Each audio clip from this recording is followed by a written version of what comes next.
I want to ask you, okay? I've heard that you were the first man from Durban to compete in an MMA match. Am I correct? Yeah, but you are correct. But there's a trick to that statement because I wasn't the only guy on the day, but I was the first guy on the day it came here, which made me the first man. Can you tell us about that story? What happened was, okay, back in the day when it first came out, we heard about it happening.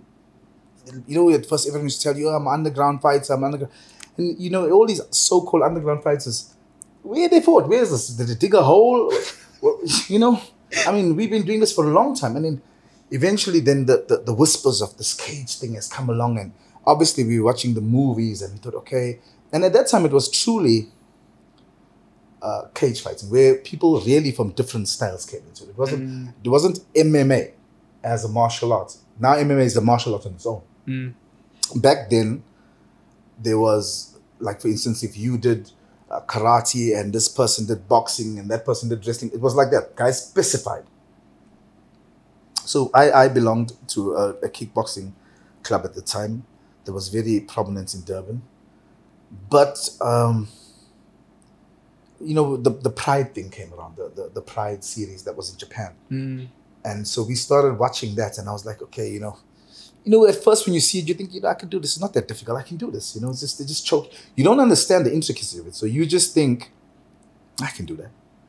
And what happened is, so they came to Durban and everyone, they were asking like, who wants to fight, who wants to fight. So of course, everyone wants to be Van Damme and Boyka, and we all got into, we said, okay, we're going to do this and we're going to jump into the cage. And so there was no fear in it. There was no fear. And I liked that. And so we all signed up. So I said, no, put me first. Because I wanted to be first. I wanted to be the first guy. But for some reason, they put me in the second. But the first two guys weren't from Durban, so I was okay with it.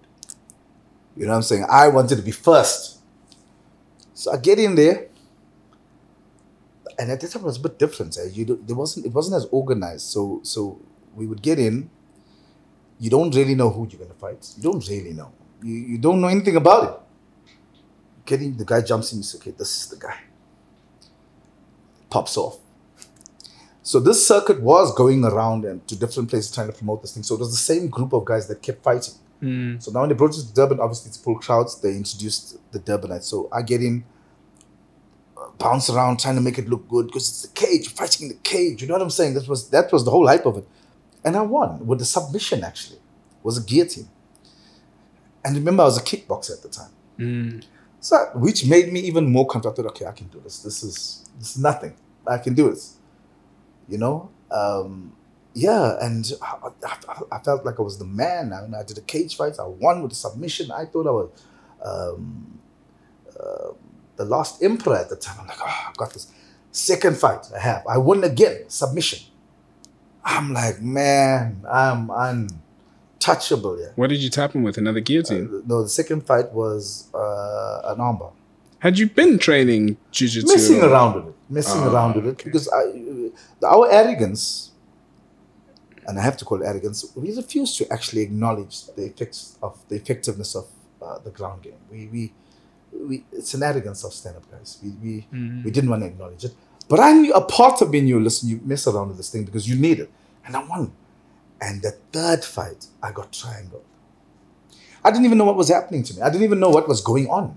Next day, I said, no, I'm going to sleep here. I'm going to pass out. And I had to tap. And then I thought, okay, I have to go learn this thing.